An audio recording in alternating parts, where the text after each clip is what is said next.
Pourquoi certaines entreprises ont du succès sur Facebook Ads et d'autres non? Pourquoi certaines sont capables d'augmenter leur budget sans risque et d'autres sont totalement cloisonnées à un budget fixe, même avec le même type d'activité? Mais surtout, est-ce qu'il existe un pattern pour le reconnaître et agir en fonction? Pour répondre à cette question, j'ai invité le fondateur d'une agence qui gère pas moins de 50 millions de dollars sur Facebook Ads à l'année et qui a suivi de très nombreux annonceurs.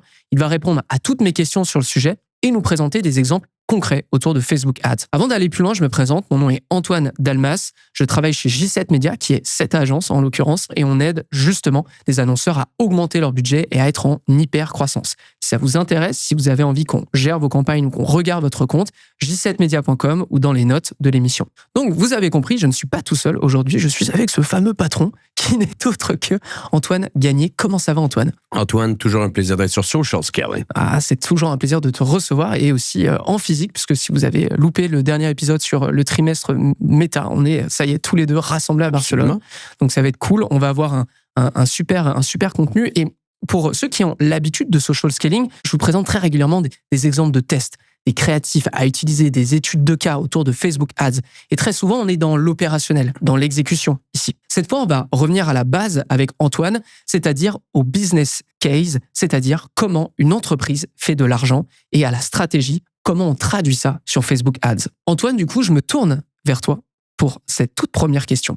Sur deux e-commerce dans la même industrie, qu'est-ce qui fait la différence entre celui qui est coincé à un certain budget et celui qui peut augmenter son budget indéfiniment? Très bonne question. Sans nécessairement dire qu'on a la réponse, je pense qu'à travers le temps, ça a été une question qu'on a dû se poser constamment et amener des réflexions, des interrogations pour ultimement être capable d'aider nos clients à faire plus d'argent. Parce que, appelons un chat, c'est ce qu'on doit faire au quotidien avec notre organisation. Une entreprise vient nous voir pour faire plus de croissance, mais pas simplement plus de croissance de revenus. Et tu sais, Antoine, ça m'a pris un peu de temps de m'en rendre compte à travers le temps, c'est de se dire, on est là pour aider, comme tu l'as très bien dit en début de podcast, des organisations à atteindre l'hypercroissance, mais comment qu'on la définit, cette hypercroissance-là? Et j'ai tendance à croire que ça a beaucoup changé et évolué dans les dernières années. La narrative autour de la croissance a beaucoup évolué. Si on se ramène à des périodes juste avant la COVID, on parlait beaucoup de revenus. Quand ça a été pendant la COVID ou juste après, en 2020-2021, on parlait encore plus de ça. Uniquement faire plus de revenus au détriment de la profitabilité. Il y a eu une dynamique économique qui a changé, une conjoncture beaucoup plus complexe. Et là, du jour au lendemain, les grandes entreprises technologiques nous ont parlé d'efficacité, nous ont parlé de profitabilité. Et souvent, ces grands joueurs-là deviennent un petit peu le porte-étendard de toutes les autres entreprises qui vont vouloir suivre la même tangente derrière, c'est-à-dire, avant, je comprends, je voulais faire de la croissance à tout prix. Maintenant, tu sais quoi, Antoine, je veux faire de la croissance à bon prix. Okay. Je veux être capable de croître mon organisation, mais également de croître mes revenus de manière sereine à travers le temps pour bâtir une organisation qui va pouvoir être pérenne pendant 5, 10, 15 ans. Et ça, quand on s'en est aperçu également avec nos clients, de se dire, la discussion change, la narrative va évoluer. On nous parle de revenus, mais on nous parle beaucoup de profits, ce qui fait énormément de sens. Une entreprise, à la base, elle ne peut pas dégager du bénéfice net pour ses actionnaires, n'est pas une entreprise soutenable. C'est une entreprise qui uniquement va être, on pourrait dire, entre parenthèses, backée par des investisseurs. Et là, ça nous amène des réflexions parce que comme tu l'as souvent expliqué sur Social Scaling, on a eu la chance également d'en discuter ensemble, le rôle du media buyer évolue. C'est-à-dire, on n'est plus seulement en train de penser à l'audience qu'on veut choisir dans le Ads Manager ou la publicité, on doit avoir une vision plus stratégique de la chose. Et là, nous, on s'est aperçu que la vision stratégique allait encore plus loin. On ne doit pas simplement penser à ton budget média, on ne doit pas simplement penser à ton marketing de rétention, on doit penser à ta structure financière. Et ça, j'espère que pas trop de nos clients qui nous écoutent aujourd'hui, qui vont être frustrés contre moi, vient d'une prémisse de base qu'on s'est aperçu, malheureusement, plus souvent qu'autrement, nos clients ne connaissent pas autant leurs chiffres qu'on aimerait qu'ils les connaissent. Aïe. Et ce n'est pas quelque chose que je dis de manière méchante ou quoi que ce soit, mais on s'est aperçu à travers le temps que beaucoup de nos clients, chez J7, nous parlaient de croissance, et finalement, la croissance, ils nous arrivent un jour au lendemain, ils nous disent « Ouais, je fais plus de revenus qu'avant, mais je fais pas d'argent, je fais que perdre de l'argent. » Et là, le blâme va à qui? Le blâme va à l'agence. Et là, nous, on se posait des questions, mais qu'est-ce que nous, on peut faire en tant qu'organisation, Antoine, dans des contextes de la sorte? Est-ce qu'on laisse les choses aller? On se dit, c'est quoi? C'est pas à nous de prendre le blanc, c'est à notre client de mieux comprendre ses chiffres puis de savoir comment faire de l'argent. Et nous, on est là pour faire du media buying. Est-ce qu'on prend cette avenue-là ou d'un autre côté, on se positionne vraiment comme ce qu'on essaie de faire continuellement chez G7. On appelle ça un trusted advisor, comme quelqu'un qui est capable de réellement aider son client. Donc, ça a amené beaucoup de réflexions, des réflexions qui ont commencé il y a peut-être 2 ans de ça, et on en a parlé au départ sur social scaling. La fondation financière. On a dit comment on est capable de structurer une fondation financière pour un client, pour savoir exactement le budget qu'on doit planifier, le coût pour aller chercher un nouveau client, les revenus qu'on doit générer dans la prochaine année pour finalement être capable d'avoir du succès. Juste, ça, c'était en février 2023. C'est pour vous dire à quel point on a eu le temps de maturer un peu ce dont on va parler là. Exactement. Et donc ça a été un début. On s'est dit, bon, commençons avec ça. Et là, à travers le temps, la fondation financière fonctionnait bien, mais elle avait ses pour et ses contre et ses limitations. Et là, plus qu'on avançait à travers le temps, comme je t'ai mentionné, la narrative autour de la croissance a évolué. Donc là, on a bâti un autre cours à l'interne dans notre J7 Academy. D'ailleurs, si vous voulez en savoir un petit peu plus sur la J7 Academy, c'est un écosystème où est-ce qu'on forme les acheteurs médias, les media buyers aux meilleures tendances du moment. Après la fondation financière, on s'est dit, comment qu'on peut aider un acheteur média à bien comprendre comment une entreprise fait de l'argent, pas juste des revenus, fait de l'argent. Et là, c'est là qu'on a construit ce qu'on appelle le cours du Profit X, expliquant comment une entreprise de service génère du profit, comme une entreprise e-commerce génère du profit. D'où le terme Profit X. C'est très important de comprendre comment une organisation fait du profit. Et le plus qu'on a avancé à travers le temps, on s'est dit, nos acheteurs médias doivent comprendre comment une organisation fait du profit. Nos acheteurs médias doivent également comprendre comment structurer une fondation financière. Mais à la fin de la journée, comment on est capable de s'élever encore plus haut? Comment on peut prendre littéralement un plus grand pas de recul et être capable de parler business avec nos clients? Parce que ça, c'est un point que je me suis aperçu à travers le temps, Antoine. Si tu es capable, en tant qu'acheteur média, en tant que direct response marketer, de parler le même langage que l'équipe de finance de ton client ou l'équipe de finance de ton entreprise, si tu es un acheteur média dans une organisation, tu fais partie des discussions à la table. On t'intègre, on t'écoute et on te comprend. Parce que ça a toujours été ça le débat, hein? Tu as l'équipe de finance qui dit voici notre budget pour l'année, puis tu as l'équipe de marketing qui dit ben ça fait pas de sens parce que si mes résultats sont bons, je devrais investir plus et si mes résultats sont moins bons, je devrais pas investir ce budget-là. Donc, à cause que l'équipe finance ne parle pas le langage marketing et à cause que l'équipe marketing ne parle pas le langage de finance, il y a un dialogue de sourds qu'on installe. Et c'est qui en souffre? C'est l'entreprise. Et ultimement, si l'entreprise travaille avec une agence, l'agence un petit peu qui va en souffrir. Donc, comment qu'on peut venir avoir une discussion à la table? Et là, c'est là que dans notre organisation, maintenant, on a construit ce qu'on appelle le business case. Donc là, je sais qu'on fait beaucoup de podcasts sur YouTube. Peut-être qu'on pourrait intégrer un petit visuel. Je vais faire en sorte de vraiment insérer pas mal de visuels parce que ça va parler chiffres aussi. Donc, pour que vous suiviez, vous inquiétez pas. Je vais faire mon max. Parfait. Donc, on essaiera d'intégrer un petit peu des visuels ici. Donc, peut-être si vous pouvez visualiser une genre de pyramide ici, ou peut-être vous le voyez même à l'écran au moment où on se parle. Et avant même de parler stratégie, et avant même de parler media buying, Antoine, ce qu'on doit définir ensemble, c'est ce qu'on appelle le business case. Et on va le résumer de manière excessivement simple pour notre audience. Le business case, c'est qu'est-ce qu'une entreprise a besoin de faire pour générer de l'argent et à quelle vitesse elle veut le faire.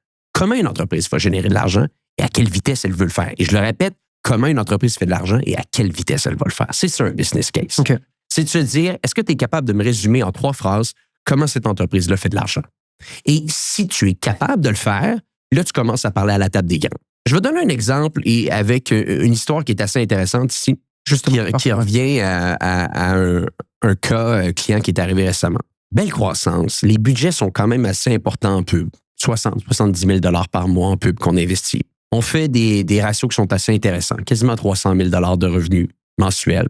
J'ai essayé de limiter ça à 3 métriques pour pas trop mixer et mêler notre audience. Donc, 70 000 $ d'investissement, 300 000 $ de revenus. Okay. Puis, on a un coût d'acquisition à 46 $.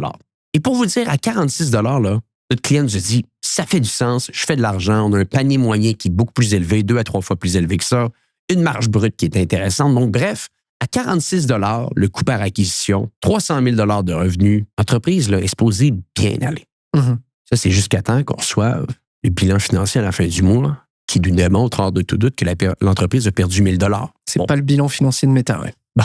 c'est pas les 41 milliards nets. Non, c'est exactement. On n'imprime pas autant d'argent que Meta, malheureusement. Bon, vous me direz 1 000 $ par mois, perdre 1 000 $ sur un mois, c'est pas la fin du monde, Antoine, et je l'entends. Mais ultimement, quand tu génères 300 000 $ de revenus sur un mois puis que tu perds de l'argent à la fin du mois, Antoine, ça donne mal à la tête. Dis tant qu'à ça, je veux dire, si je fais rien faire. Ben, c'est ça, j'aurais rien fait, j'aurais fait plus d'argent. OK? Bon, on pousse le trait ici, mais vous comprenez l'idée. Et là, le blâme revient sur nous. Et là, c'est arrivé plusieurs fois. Et là, c'est là que je me suis aperçu à l'interne de me dire, c'est exactement ça. C'est qu'on travaille avec des clients qui, des fois, vont avoir cette compréhension financière-là et des fois n'auront pas cette compréhension financière-là. Et nous, on est des prestataires de services. C'est ce qu'on fait majoritairement chez G7. On doit les aider un peu plus là-dedans. Est-ce qu'on a les compétences? Est-ce qu'on a les connaissances pour le faire? On s'est dit, on va prendre le taureau par les cornes et on va le faire. Donc, on a analysé ce compte-là avec le client. 46 $ de coût d'acquisition, 300 000 $ de revenus nets sur le mois, quasiment 60-70 000 $ d'investissement. Tout fait du sens. Et là, on analyse en profondeur. Oh, et qu'est-ce que le client nous avait pas dit? Moi, je commence le mois avec 92 000 $ de coûts fixes. 92, OK. Et là, il y a les gens qui vont nous écouter, là, à l'audience, vont dire, « Hey, mais moi, je suis un acheteur média. De quoi qu'il me parle avec des coûts fixes? C'est quoi un coût fixe? » Mais commencez à intégrer ça dans votre vocabulaire. Parce que je vous le dis, avec l'automatisation qui se met sur les plateformes de Meta, avec tout ce qui est en train de se dérouler, ça va être votre travail dans les prochaines années de parler finance avec vos clients. Donc, un coût fixe, comprenez c'est quoi. Un coût variable, comprenez c'est quoi également. OK? Donc, on arrive et on voit 92 000 $ de coût fixe. Donc, essentiellement, un coût fixe peut être un salaire, peut être un entrepôt et quelque chose que tu dois payer à chaque mois, peu importe ce qui se passe. Peu importe ce qui se passe, cet argent-là sort de ton compte. OK? Là, ça change la donne. Et pourquoi ça change la donne, Antoine? Je fais un calcul très simple pour les gens qui nous écoutent. Cette entreprise-là fait à peu près 60 % de marge brute sur son produit qu'il vend. Donc, si je fais 60 % de marge brute et je commence mon mois avec 92 500 $ de coût fixe, tu sais qu'est-ce qui doit se passer? Je dois générer au minimum entre 150 et 160 000 $ de revenus sans avoir investi $1 en pub pour juste être à l'équilibre. Donc ça veut dire que je commence mon mois. Non, on est en début de mois, là, on est au début mai. Bon, je ne sais pas quand le podcast va sortir, mais assumons qu'on est en début de mois. Ça veut dire que si ce mois-ci, je ne génère pas 160 000 $ de revenus, sans, je le répète, avoir investi $1 en marketing, je perds de l'argent. Wow, c'est dur. Quand tu présentes ça à ton client, tu fais comme, je ne l'avais pas vu comme ça. Tu vois, ça change tout le jeu.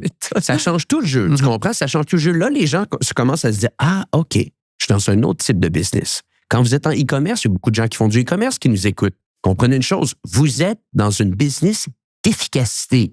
C'est-à-dire, tout coût supplémentaire fixe qui s'installe dans votre organisation va avoir un impact important sur la marge bénéficiaire nette à la fin du mois. Donc là, on présente ça au client, on dit, OK, ça veut dire que le jeu change, là. Le jeu change complètement.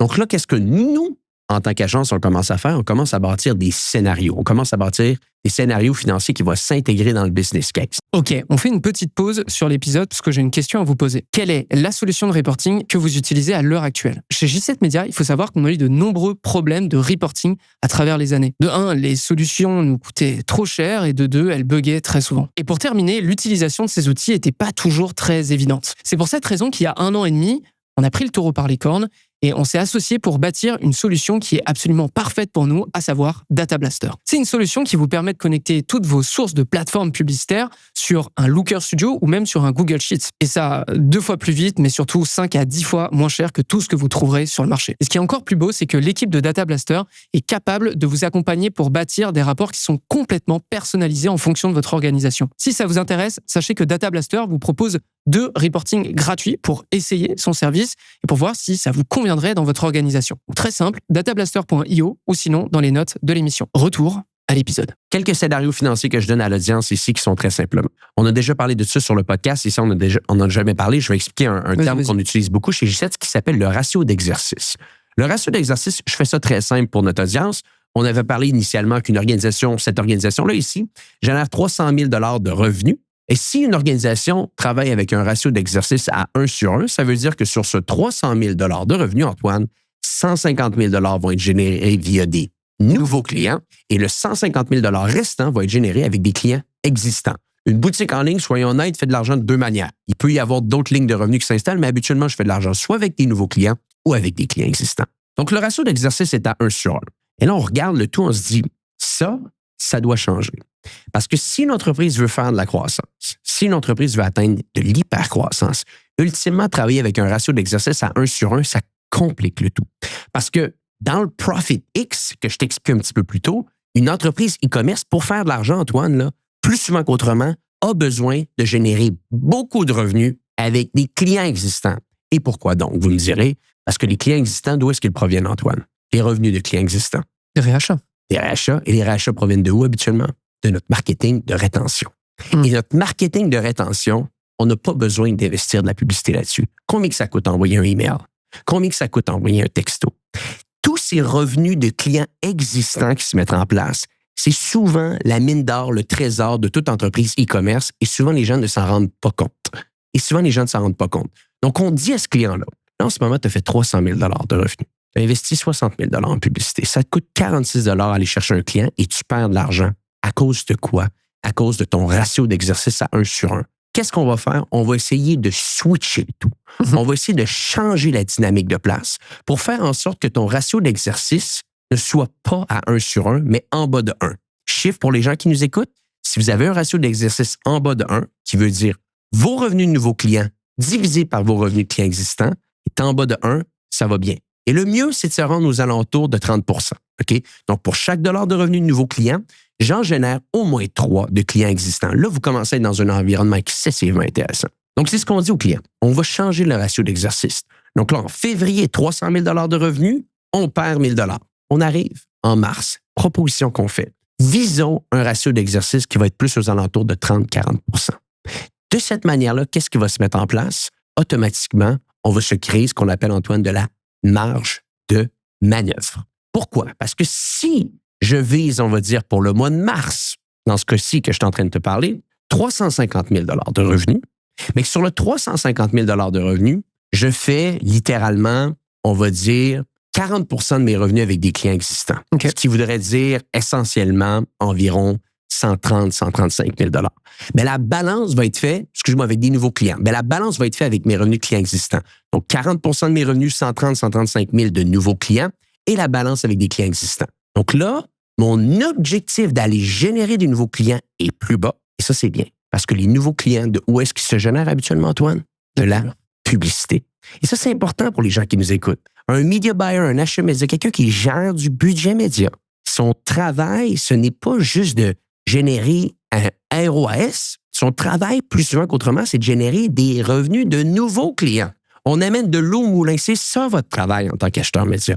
Générer des revenus de nouveaux clients. Donc, si on est capable, avec notre compréhension financière, notre structure financière, de démontrer aux clients qu'en ayant un ratio d'exercice à 30 ou 40 et en ayant une vision de générer des revenus qui vont varier entre 130 et 140 000 qui serait l'équivalent de 30 à 40 de nos revenus totaux, mais là, le client, il se met en confiance. Il se dit, OK, je comprends le tout. Et ça, qu'est-ce qui se passe, Antoine, ici? De cette manière-là, avec l'objectif qu'on s'était donné de générer 350 000 de revenus avec 30 ou 40 de nos revenus de nouveaux clients, dans l'équation mathématique qu'on démontrait aux clients, tu sais quoi? On était en train de dire aux clients, tu as investi le mois dernier en moyenne 46 pour aller chercher un nouveau client, chiffre que j'ai dit initialement. Oui, que j'ai noté. Si le ratio d'exercice est changé et qu'on va générer 30 à 40 de nos revenus avec des nouveaux clients, monsieur le client, j'ai eu beaucoup de termes clients ici, on peut se permettre ce mois-ci, si on garde des investissements et qu'on investit même un peu plus, d'avoir un coût d'acquisition qui va varier entre 65 et 70 et vous allez faire encore de l'argent. Le client dit, de quoi tu me parles? Ça va me coûter plus cher aller chercher un client puis je vais faire plus d'argent que le mois passé. Exactement. Parce qu'on est en train de changer la dynamique de place. OK. Le client dit, OK, parfait. Mais là, comment qu'on va générer nos revenus de clients existants? Et là, c'est là que ça se met en place, la stratégie de l'acheteur média, la stratégie du stratège financier. Donc là, on s'est mis d'accord. On vise 30 à 40 de nos revenus avec des nouveaux clients ce mois-ci. On se donne un objectif d'environ 350 000 de revenus totaux. 30 à 40 provient de nouveaux clients. La balance, de 60-70 revient avec des revenus de clients existants. Mm-hmm. Donc, qu'est-ce qu'on a changé? On a complètement changé la stratégie mailing et la stratégie d'offre. OK. Donc, quand on parle de Pacto, combien de fois t'en as parlé sur le podcast du Pacto? Paramétrage d'audience créative, tunnel de vente et offre. En 2025, 2026, 2027, le volet O, le volet T, va prendre quasiment toute la place. On le dit récemment sur un podcast, que la création quasiment peut être faite sur Meta. Donc, vous, votre rôle, là, c'est le O, c'est le T, c'est de passer du temps là-dessus. Comment qu'on peut intégrer des offres, proposer des offres, intégrer des stratégies. Donc, on a bâti avec un client un nouveau calendrier emailing, un nouveau calendrier promotionnel, une nouvelle stratégie de mailing. On s'est dit, on va aller taper un petit peu plus sur la base parce que l'élément qui nous manque dans notre business case, Antoine, pour faire de l'argent, c'est ce volume de revenus de clients existants. Parce qu'on est capable d'aller chercher des revenus de nouveaux clients. On l'a déjà fait dans le passé. On ne l'a juste pas fait à un prix, dans un scénario global, qui fait en sorte que l'entreprise fait de l'argent. Donc, le client commence à comprendre. On a nos objectifs de revenus de nouveaux clients. On a nos objectifs publicitaires. On comprend qu'on a une masse critique de revenus à les générer à cause de ces fameux 92 500 de coûts fixes. Et là, on met en place la stratégie de client existant. Tout se met en place. Mhm. On investit. On termine le mois de mars, Antoine. On a investi un total de 80 000 OK. On 10 a 000 de plus. D'accord. 10 à 20, je pense à peu près 20 000 de plus que le mois d'avant. On a généré environ 350 000 de revenus. Et là, donc, je te dirais... Et ton CPA, du coup, est... Mon CPA, cette fois-ci, en toute transparence, on a été bon. Ça nous a coûté moins cher que le mois dernier. OK. Mais avec le client, on avait juste un objectif de 5 000 de profit net. On voulait juste faire 5 000 de profit net. Et là, finalement, on a tellement fait de revenus de clients existants. La balance a été respectée. On a fait environ 65 de nos revenus avec des clients existants. On a terminé le mois avec 76 000 de bénéfices nets. Content. Mais qu'est-ce qui se passe quand un client a beaucoup plus d'argent dans son compte de banque vis-à-vis de l'agence? Investit plus et il est surtout plus content vers l'agence. Mhm. Et là, je viens de voir les chiffres qu'on a terminés au mois d'avril. On va faire à peu près 25 000 de bénéfices nets. Donc, c'est juste pour montrer, et on n'a pas été meilleur en création. On n'a pas été meilleur en tunnel de vente. On n'a pas été meilleur en media buying. On a juste bâti un scénario financier qui était inexistant au départ parce qu'on n'avait pas ces chiffres-là. On est allé chercher ces chiffres-là. On a bâti le business case, donc le bas de la pyramide. Après, on a bâti une vision sur la stratégie, le milieu de la pyramide. Et au haut de la pyramide, on a fait une exécution tactique, c'est-à-dire faire du bon media buying, faire du bon mailing selon les meilleures pratiques. Donc, peut-être ce que je voudrais que les gens comprennent aujourd'hui, puis ça pourrait peut-être être la conclusion du podcast, les choses changent dans le media buying, c'est évident, mais il y a des choses qui ne changent pas. Une organisation va toujours avoir besoin de faire de l'argent. Une organisation va toujours avoir besoin de faire du bénéfice. Et il y a un manque en ce moment sur le marché, et je m'en rends compte, c'est cette incompréhension de jargon financier pour la majeure partie des marketeurs et paradoxalement pour la majeure partie des coordonnateurs ou gestionnaires marketing du côté client. Et c'est pas grave, on est tous dans un monde où est-ce qu'on apprend, les choses changent continuellement. Mais si vous voulez être au bon endroit, au bon moment dans les prochaines années, commencez à vous familiariser avec des coûts fixes. Commencez à vous familiariser avec une compréhension de coûts variables. Commencez à vous sophistiquer avec des termes de marge brute, de marge nette. Le ratio d'exercice. Des ratios d'exercice. Comprenez ces chiffres-là. Essayez de lire un bilan financier. Challengez vos équipes autour de ça. Le plus que vous allez comprendre ces chiffres-là et le plus que vous allez pouvoir les enseigner à vos clients ou votre patron, le plus vous devenez indispensable. Et c'est ça votre rôle.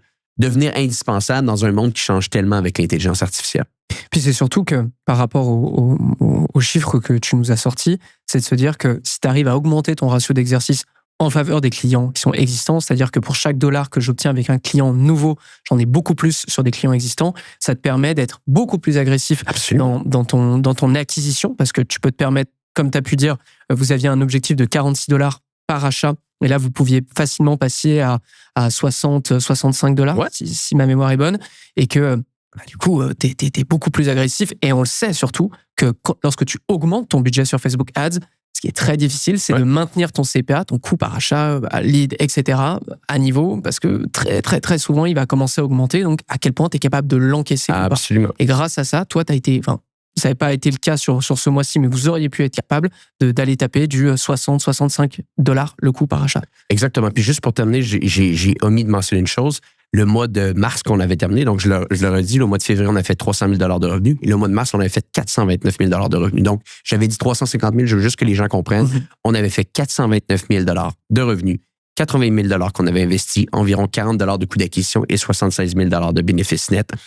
Mais c'était pas ça le but. On a fait trop de bénéfices quasiment parce que le client nous a dit, est-ce que vous pouvez juste me générer au moins 5 000 $ de bénéfices nets que je sois rentable? Donc, c'était d'où l'idée de se dire qu'on pouvait investir beaucoup plus pour aller chercher un client. Mais bon, on a fait peut-être un meilleur travail ce mois-ci. Mais bref, la conclusion est la même. Comprenez vos chiffres, comprenez c'est quoi un business case et vous allez devenir indispensable. Très bien. Et commencez à regarder votre ratio d'exercice parce que ça va forcément vous impacter. Peut-être petite question quand même. À quel point une jeune entreprise peut établir ou utiliser cette méthode? Parce que forcément, sur une grosse entreprise qui a de l'historique, c'est facile. Sur une petite, comment tu verrais la chose? Est-ce qu'il y a une limite à partir de laquelle tu peux commencer à regarder ça?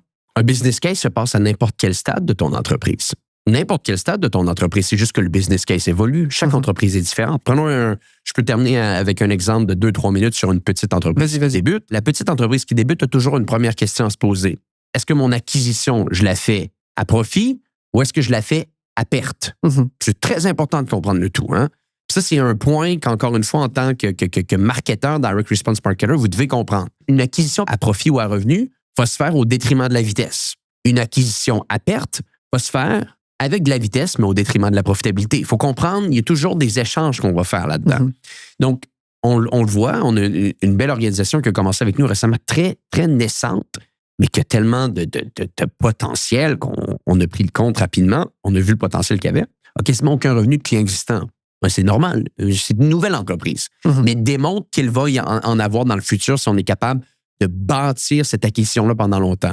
Nous, il nous a dit clairement, ma boutique en ligne, ça ne me dérange pas de perdre de l'argent parce que je fais tellement de ventes avec mes boutiques physiques et ma distribution physique que je n'ai pas de souci ici. Donc, on part avec un business case d'acquisition agressive à perte en ligne pour bâtir ces cohortes de nouveaux clients-là qui, on le sait très bien, dans le futur, vont réacheter. Donc là, le business case pour une petite entreprise ici est de l'acquisition à perte, on va dire de manière entre guillemets, je pense, parce qu'on est capable de comprendre le collatéral positif qui se met dans les points de distribution derrière. Et tu vois, ça, c'est un business case d'une petite entreprise. Une petite entreprise qui voudrait faire de l'acquisition en profit, aucun souci. On va définir ensemble ce qu'on est prêt à payer pour aller chercher un client et on va avoir un budget limité à investir parce qu'on ne pourra pas se permettre un très gros coût d'acquisition. Ben oui. On va le faire à profit. Ça va juste prendre plus de temps. Et c'est pour ça que des fois, des entreprises lèvent de l'argent parce qu'ils ne sont pas prêts à attendre 3 ans pour faire cette acquisition-là. Ils veulent la faire en 3 mois. Donc, c'est toujours de comprendre c'est quoi le business case qu'on a devant nous, c'est quoi les paramètres avec quoi qu'on peut travailler, c'est quoi les outils. Les coûts fixes, tout. Et exactement, et par la suite, on prend des décisions. Parfait. OK. Écoutez, j'espère que vous avez tout compris. Je vais faire mon maximum pour tout illustrer, les calculs, etc. Dites-moi en commentaire si ce type d'épisode vous a plu, parce que je pense qu'on a plein de business case à vous présenter dans l'immédiat. Merci Antoine d'avoir été avec nous. Le plaisir est pour moi. Et puis si vous cherchez à gérer, ou à faire gérer plutôt vos campagnes Facebook Ads, n'hésitez pas à nous envoyer un petit message j7media.com ou dans les notes de l'émission. Et si vous souhaitez aussi vous former à Facebook Ads et à notamment toutes les pratiques dont on parle, la j7academy.com qui est notre écosystème pour former n'importe quel média buyer, que vous soyez débutant, freelance, agence, expert, peu importe. On a du contenu pour absolument tout le monde. À nouveau, merci de nous suivre et moi, je vous donne rendez-vous au prochain épisode de Social Scaling. À très vite tout le monde et à bientôt Antoine.